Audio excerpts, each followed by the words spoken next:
다른 광고 없으시죠? 여러분 우리 하나님 말씀 함께 보겠습니다.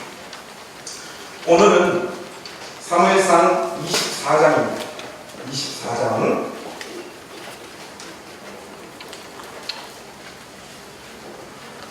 사무엘상 24장 말씀 1절에서 7절 우리 한 절씩 교독하겠습니다. 사무엘상 24장 1절에서 7절입니다. 사울이 블레셋 사람을 쫓다가 돌아오매 어떤 사람이 그에게 말하여 이르되 보소서 다윗이 엔게디 광야에 있더이다 하니 사울이 온 이스라엘에서 택한 사람 3,000명을 거느리고 마이가 그의 사람들을 찾아 명령고 하여 갈세 길가 양의 우리에 이른즉 굴이 있는지라 사울이 길을 보러 들어가니라. 다윗과 그의 사람들이 그 굴 깊은 곳에 있더니 다윗의 사람들이 이르되 보소서 여호와께서 당신에게 이르시기를 내가 원수를 내 손에 넘기니 내 생각에 좋은 대로 그에게 하라 하시니 이것이 그날이니이다 하니 다윗이 일어나서 사울의 겉옷자락을 가만히 이르니라. 그리한 후에 사울의 옷자락 뱀으로 말미암아 다윗의 마음이 찔려 자기 사람들에게 이르되 내가 손을 들어 여호와의 기름 부음을 받은 내 주를 치는 것은 여호와께서 금하시는 것이니 그는 여호와의 기름 부음을 받은 자가 그이니라 하고. 우리 7절 다 같이 하겠습니다. 다윗이 이 말로 자기 사람들을 금하여 사울을 해하지 못하게 하니라. 사울이 일어나 굴에서 나가 자기 길을 가니라. 아멘. 우리 말씀 듣기 전에 우리 가족들하고 인사 한번 하십시오. 앞뒤로 좌우로 한번 우리 인사 나누고 우리 하나님의 말씀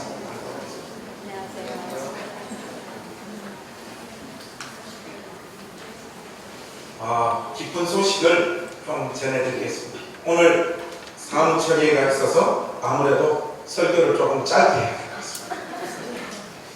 그러나 설교를 또 성의 없이 할 수는 없는 노릇이고요. 그래서 제가 오늘은 사실 22절까지 설교를 하려고 마음을 먹었는데 오늘은 조금 줄여야 될 것 같습니다. 좋으시죠? 예. 김재현 집사님 예소리가 가장 컸습니다. 끝나고 모양실 오십시오.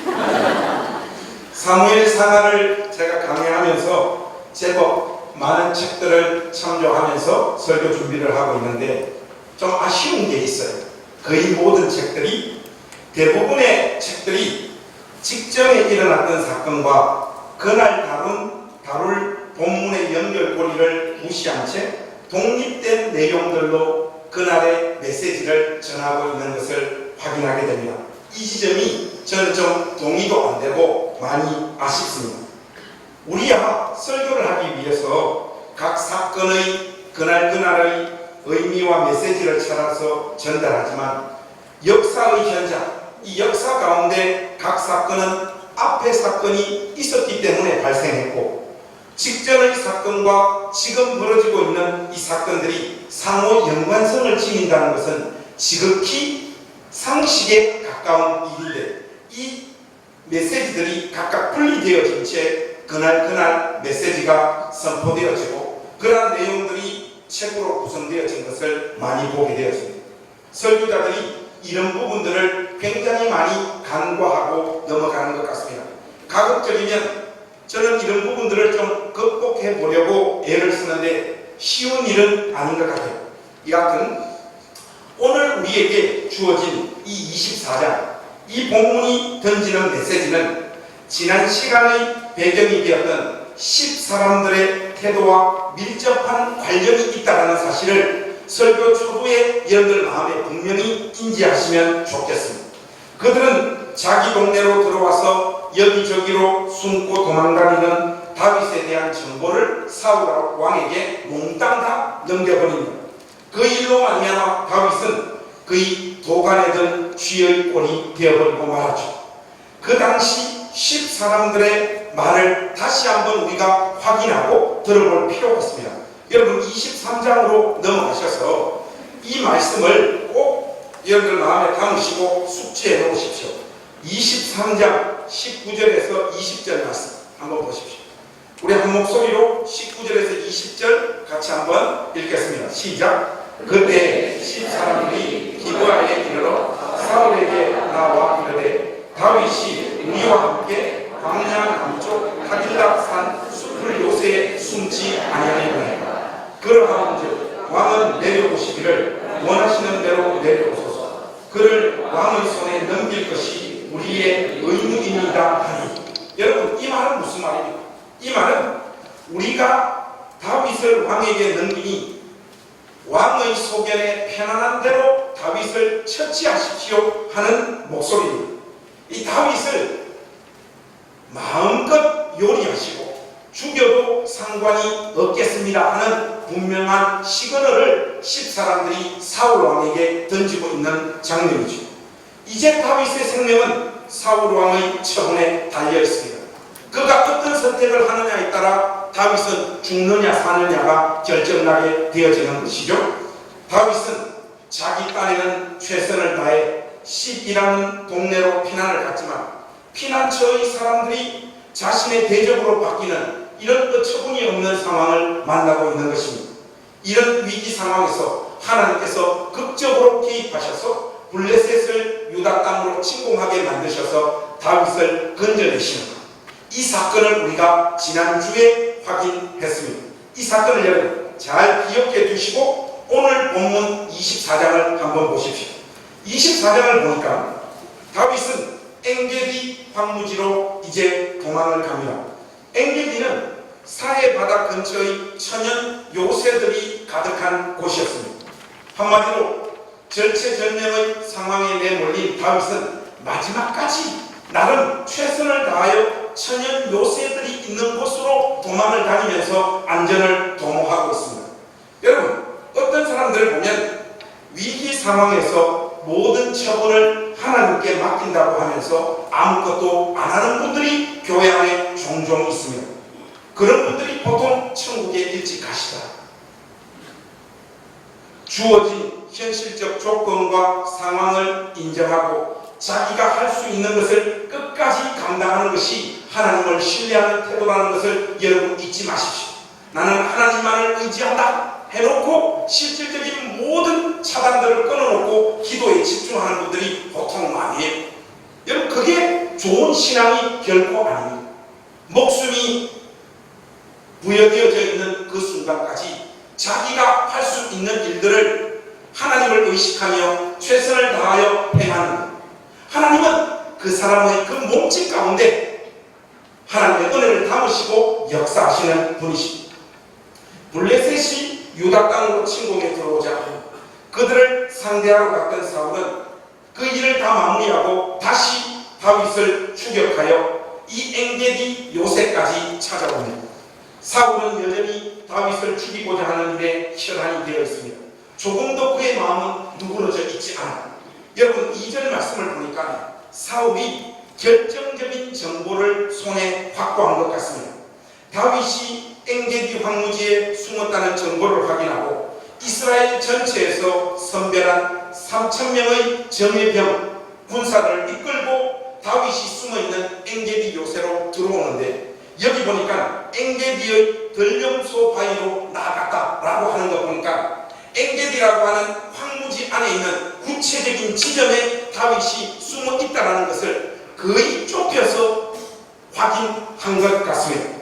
이 들염소 바위로 찾아서 들어가는데 3절을 한번 우리가 같이 볼 필요가 있습니다. 왜냐하면 여기는 설명할 내용이 좀 있습니다. 여러분, 3절 말씀을 우리가 한 목소리로 한번 다 같이 읽었으면 좋겠습니다. 같이 읽겠습니다. 시작. 길가 양의 위에 이른즉 굴이 있는지라 사울이 비를 보러 들어가니라 다윗과 그의 사람들이 그 굴 깊은 곳에 있더니 다윗 찾기에 집중하던 사울이 굴이 있어 그 안으로 들어갔는데 안으로 들어간 목적이 뒤를 보러 들어갔다. 성경이 이렇게 기록하고 있습니다.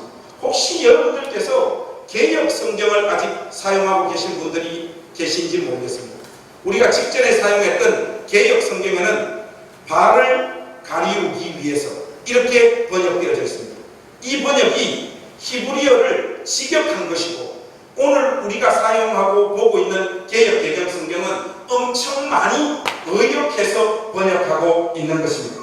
왜 이런 의역을 하고 있는가 하면 발을 가린다라고 하는 의미는 사람이 용변을 보기 위해서 웅크리고 앉았을 때 이때 당시 사람들이 입었던 긴 옷이 발을 덮는 그 장면에서 이 표현이 등장하고 있기 때문에 그래요.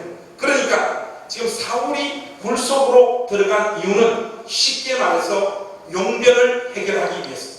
이 용변이라고 하는 것은 표준, 이 중산층이 구사하는 언어죠. 더 생생하게 표현을 하자면 똥사로 들어간 겁니다. 그것을 뒤를 보기 위해서 들어갔다. 성경이 이렇게 부드럽게 표현하고 있습니다. 그런데 그 굴 안에 다윗과 다윗의 참모들과 다윗을 따르는 군사들이 그 굴 안에 숨어 있었던 것이, 우리 모두 용변을 시시때때로 보는 사람으로서 이 자세는 전투력을 완전히 상실한 자세입니다. 여러분 동의하시죠? 아무것도 할 수가 없는 상황입니다. 여러분들 혹시 일을 보실 때 어떤 일을 당해보신 경험이 있으신지 모르겠는데, 신학교 다닐 때 신학생들이 기도하고 말씀 보고 목회를 준비하고 그런 것보다 의외로 굉장히 짓궂게 놀아요.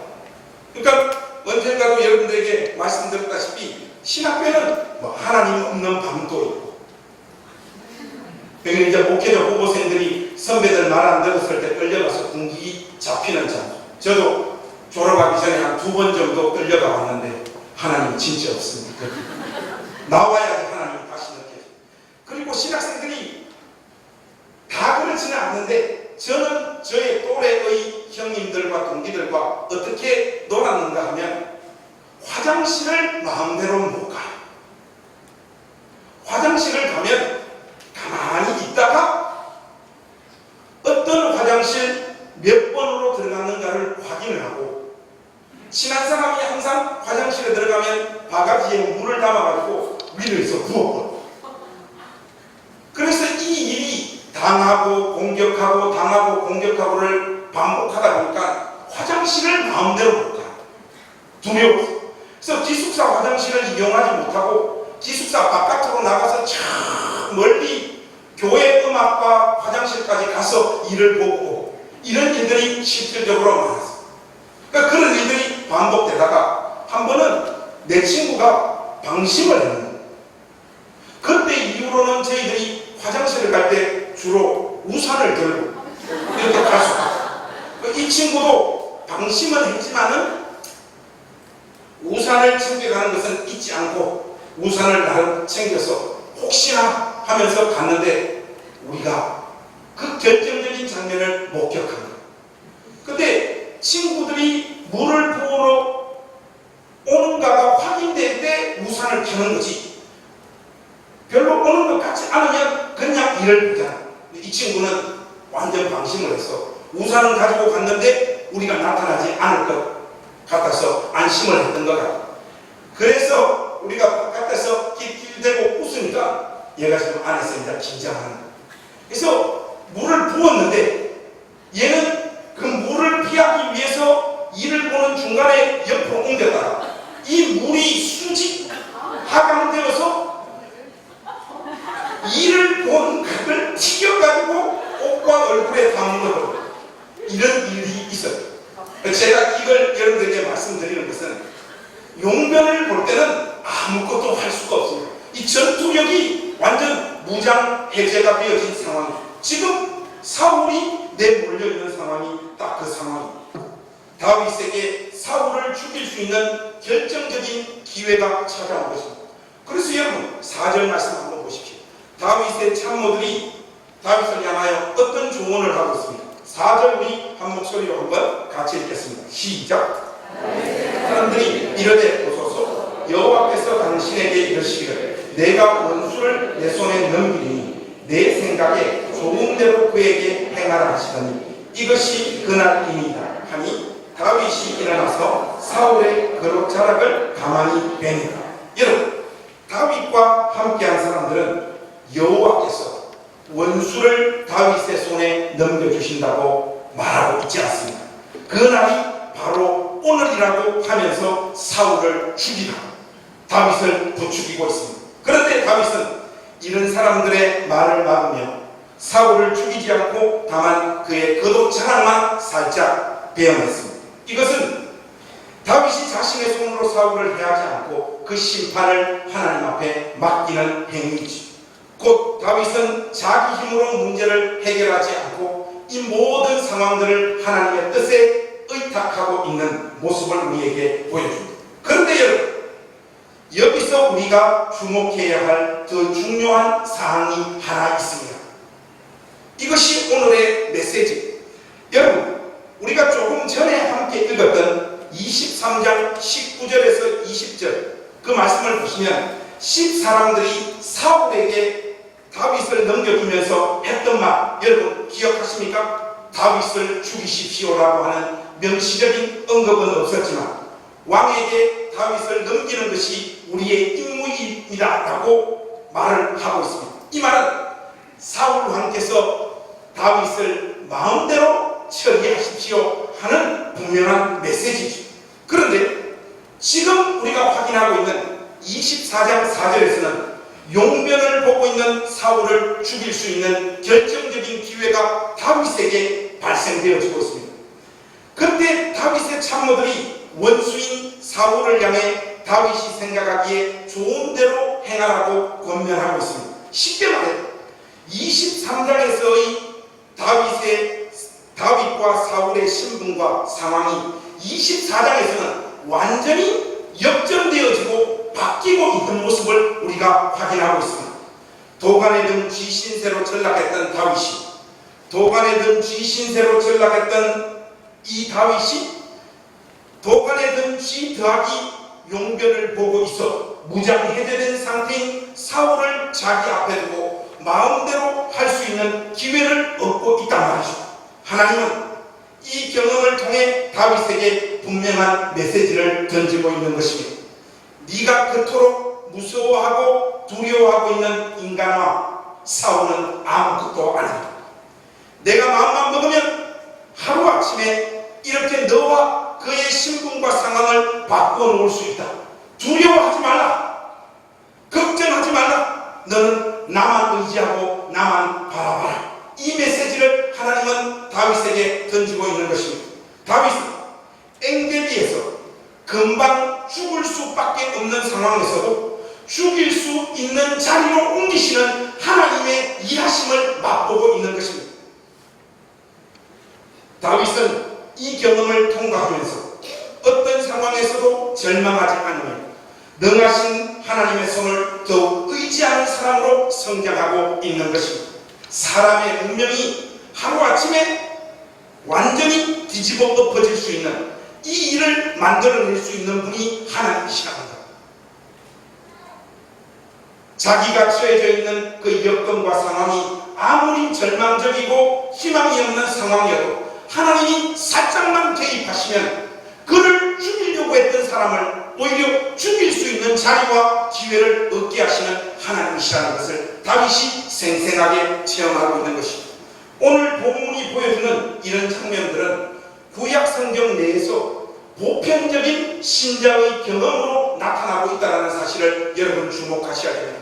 이 말은 무슨 말이냐? 다윗이 경험하고 있는 이 경험이 여러분 인생에서도 얼마든지 발생할 수 있고 대부분의 신자들이 하나님의 이 능력의 손길을 맛보며 자기 인생길을 통과하도록 하나님께서 조치하신다라고 하는 믿음을 여러분들이 가지셔야 해요. 그 사실을 우리에게 도전하고 있는 것입니다.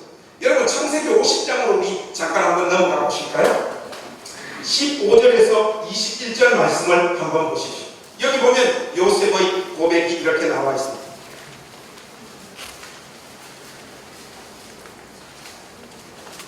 창세기 50장 15절에서 21절. 제가 한 절 읽고 여러분도 한 절 읽고 우리 교독하겠습니다. 요셉의 형제들이 그들의 아버지가 죽었음을 보고 말하되 요셉이 혹시 우리를 미워하여 우리가 그에게 행한 모든 악을 다 갚지나 아니할까 하고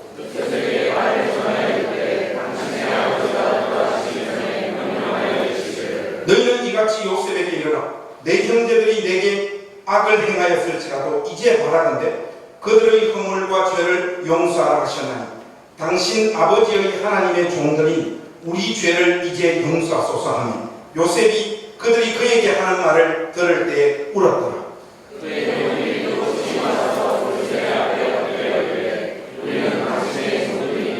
요셉이 그들에게 이르되 두려워하지 마소서. 내가 하나님을 대신하리이까.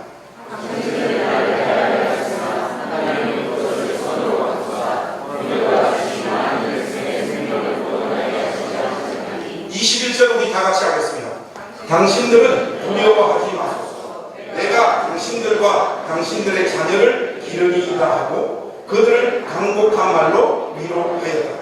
여러분, 요셉을 죽이려고 했던 형들이 자기들이 죽을까 싶어서 요셉에게 완전히 불종하여 빌고 있는 모습을 성경이 오늘 우리에게 보여주고 있습니다. 그들의 목숨이 자기들이 죽이려고 했던 요셉의 처분에 따라 결정되는 이 상황이 발생되어지고 있는 것이죠. 요셉은 넉넉하게 그들을 안았을 뿐만 아니라 형들이 자신을 죽이려고 했던 그 무지한 시도를 하나님은 선으로 바꾸셔서 오히려 그들을 구원하시는 도구와 계기로 삼으셨다. 그렇게 신앙을 고백하고 있습니다. 인생은 사람의 손에 달려있던 것이 아니라 능하신 하나님의 손에 달려있음을 여러분 신뢰하고 믿으십시오. 여러분의 인생에서 여러분을 두렵게 만드는 어떤 존재와 현상들도 하나님의 주권적인 섭리와 손안에 있음을 기억하시고 넉넉하게 노래하며 여러분의 인생을 걸어갈 수 있기를 우리 주님 이름으로 부탁합니다. 사랑하는 우리 행식교회 가족 여러분, 무엇이 그렇게 두렵고 절망적이고 걱정이 되셔서 주일날 교회에 오셨는데도 그렇게 우거지상을 하고 계십니다. 교회 오는 권속들 중에 얼굴 표정이 밝은 사람이 별로 없습니다. 통장 잔고가 다 떨어졌습니까? 이번 한 주간 관계가 깨졌습니까? 몰래 넣어놓은 펀드가 하락했습니까? 주가가 곤두박질했습니까? 무엇 때문에 여러분 우거지상을 하고 계십니까? 이것을 여러분들에게 제가 구체적으로 물으면 여러분들이 두려워하는 것이 무엇이냐 물으면 자기에 있는 속내를 솔직하게 말하지 않습니다.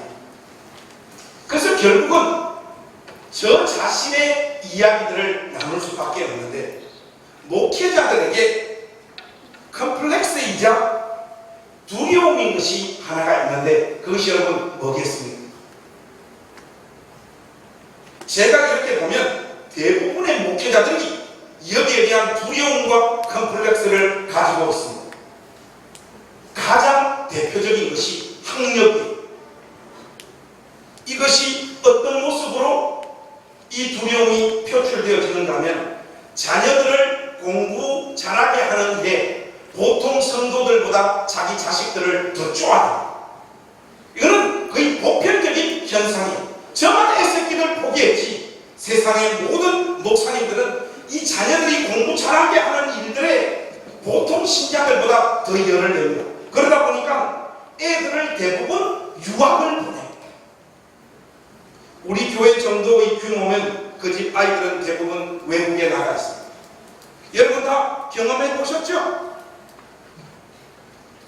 그것을 목회로 고생하는 자신들을 향한 하나님의 보상이라고 보통 이야기들을 많이 하죠.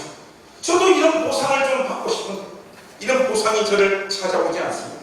저는 이런 식의 시도들이 일종의 한풀이라고 생각되어져요. 그리고 이 두려움이 표출되어지는 또 하나의 방식은 뭐냐? 자신들의 학력을 부풀림. 학력 과잉이 목회자들 사이에서 대부분 다 번져 있습니다. 대부분 다 박사님들이 목회학 박사 학위를 가지고 있지 않는 목사님들이 거의 없습니다. 저만 없습니다. 비행기 타고 미국 3번, 4번 다녀오시면 다 이 목회학 학위를 받습니다. 그리고 또 나타나는 현상이 뭐냐?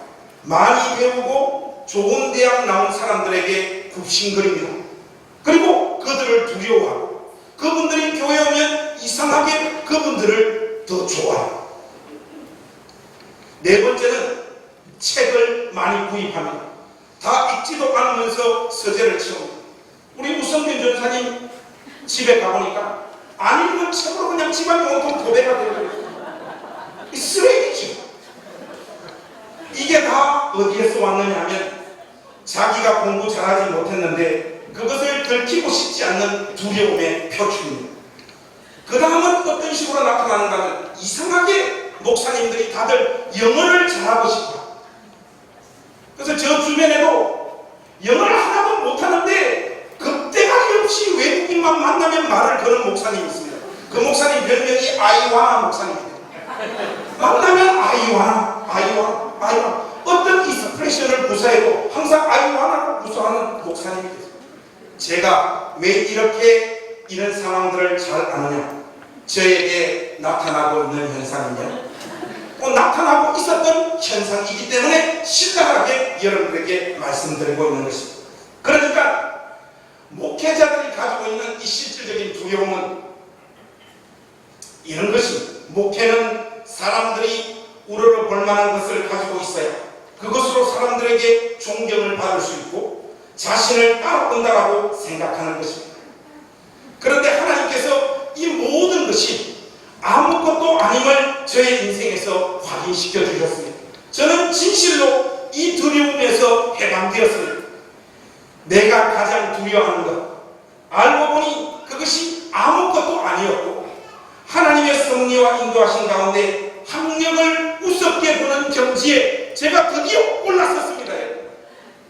다른 이들의 학력을 우습게 보는 것이 아니라 저 자신을 그런 것으로 치장하고 꾸며서 목회하는 것이 실질적으로 주님의 몸된 교회를 돌보는 일에 하나도 도움이 되지 않는다는 것을 제가 확인을 했고 이런 수단들을 확보하지 못하더라도 능하신 하나님 손에 붙잡힌 인생이 하나님 앞에 쓰임받는다는 것을 제가 확인했습니다. 여러분 여기서 아멘이 나와야 되는데요. 확인했습니다. 여러분 진작에 하셔야 여러분들의 두려움은 무엇입니까? 여러분들이 실질적으로 여러분 인생을 통과하면서 가지시는 그 두려움이 무엇입니까? 뭐가 정말로 걱정입니까? 무엇이 여러분들의 마음을 실질적으로 절망의 나라로 자꾸 떨어뜨리게 만듭니까? 요즘 보니까 노후 걱정을 많이 합니다. 저도 저희 집에 이렇게 수입을 보니까 노후 준비할 돈이 없어요. 그리고 급대감이 없이 페이스북에 목사님들 전별금 다 포기하자라고 쓱 갈겨버렸기 때문에 저는 이제 핵심교에서 받아갈 돈도 없습니다. 저는 소박한 사람입니다. 5억만 주십시오. 이번에 설교하고 내려가니까 교회 원속들이 150명 되는데 목사님이 은퇴하십니다. 그래서 제가 전별금은 얼마 드리기로 했습니까? 집사님 물어보니까 7억을 주십니다. 저도 그 기준에 맞춰서 7억만 받고 목회를 마무리하도록 하겠습니다. 욕심내지 않겠습니다. 세금은 교회에서 좀 별도로 내주시면 감사합니다. 여러분 노후를 준비할 수 없죠. 그런 것들이 두려움이 있습니다. 이런 부분들을 어떻게 해야 될까? 어떤 분들은 나 하나도 염려하지 않는다는데 그거는 오히려 더 염려하는 사람들이 그런 레토릭을 구사하는 것이고 실질적으로 우리에게 이런 두려움들이 다 있죠.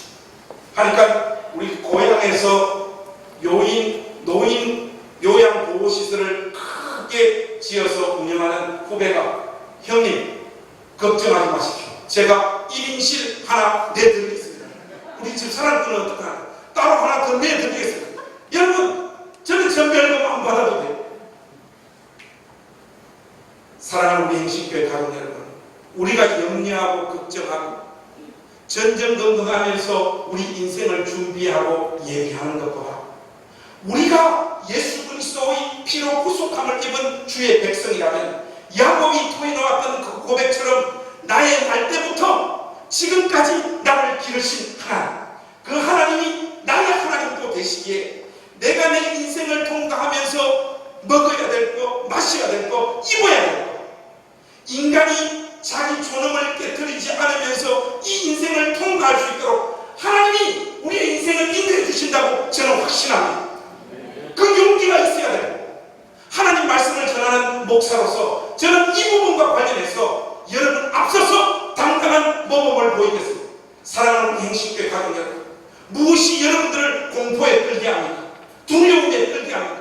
하나님께서 작정하시면 여러분들이 두려워하고 공포에 떠는 그 현실을 하루아침에 뒤집어 엎을 수 있는, 요셉에게 역사하셨고 다윗에게 역사하셨던 이 하나님이 우리의 하나님도 되신다는 사실을 잊지 말고 여러분 길을 가십시오.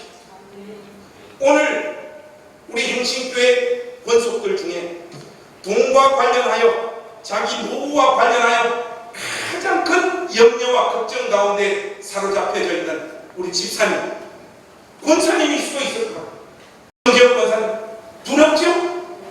가장 두려워하고 있는 분 누구십니까? 손을 한번 들어보죠. 목사님, 아마 제가 가장 큰 공포와 두려움 가운데 사로잡혀져 있는 것 같습니다. 손 한번 들어보죠. 정 권사님, 오늘 드신 주님께서 녹도의 역사를 허락해 주십니다. 우리가 도무지 예상할 수 없는 방식으로 하나님은 우리 인생을 간섭하시며 동행하시며 함께 하신다는 사실을 잊지 마십시오. 담대하십시오. 그래서 저는 여러분들과 함께 오늘 설교의 결론을 시편 42편으로 가서 오늘 설교를 마무리 지을 겁니다. 우리 이 말씀 읽으면서 오늘 우리 설교를 마무리하도록 하십시오. 1절에서부터 11절 말씀. 여러분, 이 말씀은 우리 교도 가지 말고 한 목소리로 쫙 한번 읽어보시죠. 우리가 다윗의 심정이 되어서 한번 읽어보겠습니다. 자, 준비되셨죠? 오늘 설교의 결론입니다. 같이 한번 읽겠습니다. 시작. 하나님이여, 사슴이 시냇물을 찾기에 갈급하는 같이 내 영혼이 주를 찾기에 갈급하니 내 영혼이 하나님 곧 살아계시는 하나님을 갈망하니 내가 어느 때에 나아가서 하나님의 얼굴을 배우라. 사람들이 종일 내게 하는 말이 내 하나님이 어디 있느냐 하오니 내 눈물이 주야로 내 음식이 되었다. 성의를 지키는 무리와 동행하여 기쁨과 감사의 소리를 내며 그들을 하나님의 집으로 인도하였더니 이제 이 일을 기억하고 내 마음이 상하는구나. 내 영혼아, 내가 어찌하여 낙심하며 어찌하여 내 속에서 불안해하는가. 너는 하나님께 소망을 두라. 그가 나타나 도우심으로 말미암아 내가 여전히 찬송하리로다. 내 하나님이여, 내 영혼이 내 속에서 낙심이 되므로 내가 요단 땅과 헤르몬과 미살산에서 주를 기억하나이다. 주의 폭포 소리에 깊은 바다가 서로 부르며 주의 모든 파도와 물결이 나를 휩쓰는나이다. 낮에는 여호와께서 그의 인자하심을 베푸시고 밤에는 그의 찬송이 내게 있어 생명의 하나님께 기도하리로다. 내 반석이신 하나님께 말하기를 어찌하여 나를 잊으셨나이까. 내가 어찌하여 원수의 압제로 말미암아 슬프게 당이나이까 하리로다. 내 뼈를 찌르는 칼같이 내 대적이 나를 비방하여 늘 내게 말하기를 내 하나님이 어디 있느냐 하더라. 내 영혼아, 내가 어찌하여 낙심하며 어찌하여 내 속에서 불안해하는가. 너는 하나님께 소망을 두라. 나는 그가 나타나 도우심으로 말미암아 내 하나님을 여전히 찬송하리라. 여러분, 이 말씀 보시면 6절과 11절 말씀이 비슷한 내용이 반복되어지고 있죠. 그런데 여러분, 그 표현을 자세히 한번 보십시오. 우리는 우리의 마음과 나라고 하는 존재가 하나로 같이 묶어서 움직인다고 생각해요. 내가 내 마음을 컨트롤 할 수 있고 다스릴 수 있다고 생각해요. 그런데 여러분, 이 히브리 사상에서 자기 이 마음을 제3자로 보고 있습니다. 여러분, 6절 한번 보십시오. 여기 보시면 내 하나님이여, 내 영혼이 내 속에서 5절입니다. 5절. 내 영혼아 하고 어떻게 표현하고 있습니까? 네가 어찌하여 낙심하며 어찌하여 내 속에서 불안해하나. 자기 마음을 제3자로 간주를 하면서 네가 어찌 불안해하느냐. 너는 내 하나님만을 바라라. 그렇게 말하고 있단 말이죠. 여러분, 11절도 마찬가지입니다. 똑같습니다. 내 영혼아, 자기 영혼을 부른 다음 그 다음 표현되고 있는 것이 뭡니까? 네가 어찌하여 낙심하며 어찌하여 내 속에서 불안해하는가, 이렇게 말하고 있습니다. 이 자기 마음이 자기와는 상관없이 두려움과 절망과 걱정의 마음으로 흘러가고 있는데 자기 마음을 향하여 명령을 내리고 있는 겁니다. 자기 마음을 향하여 내 하나님을 바라봐라, 이렇게 명령을 하고, 여러분들이 아무리 정신을 차리고 애쓰고 노력을 해도 여러분들의 마음은 여러분의 의지와 상관없이 막 흘러갑니다. 절망적인 현실과 상황을 만났을 때 마음이 다스려지지 않아요. 마음 먹기 나름이라고 하는데 사람은 자기 마음을 다스리거나 통제할 수 없습니다. 특정한 상황이 오면 의지와 결단으로 되어지지 않아요. 그래서 보통 그렇게 하는 사람을 우리가 뭐라고 이야기합니까? 독한 새끼다, 그렇게 이야기하지 않습니다. 보통 사람들은 의지로 자기의 마음을 컨트롤할 수 없어요. 사랑하는 우리 행신교회 가족 여러분, 여러분의 마음이 무엇 때문에 두려워하고 공포에 사로잡히고 염려와 걱정 가운데로 흘러가고 있는지 모르겠습니다. 여러분, 그 상황에는 이 시편 기자가 우리에게 보여줬던 것처럼 여러분 마음을 향하여 명령을 내리십시오. 네가 어찌하여 낭망하느냐? 하나님께 소망을 두며 하나님을 바라봐라. 명령을 내릴 때 하나님께서 그 마음의 처소 위에 임재하셔서 우리의 영혼이 깨어나 우리의 인생을 붙잡고 계시는 하나님을 바라볼 수 있도록 인도해 주실 줄로 믿습니다. 여러분 인생에 여러분을 가장 큰 두려움과 공포로 몰아넣고 있는 그 현실, 하나님을 바라봄으로써 아무것도 아닌 것처럼 이 사실을 체험하는 복된 인생들이 되어주시기를 우리 주님의 이름으로 부탁합니다. 저는 진실로 저의 학력 때문에 큰 두려움 가운데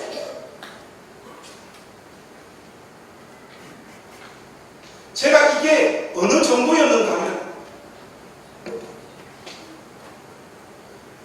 이화연의 이상급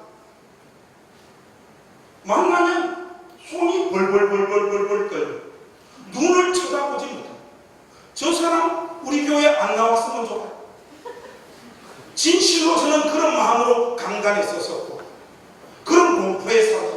우리 집 사람이 왜 사람을 그렇게 두려워하냐고 그렇게 저를 따돌리는데 마음이 안 되는 거예요. 안 돼.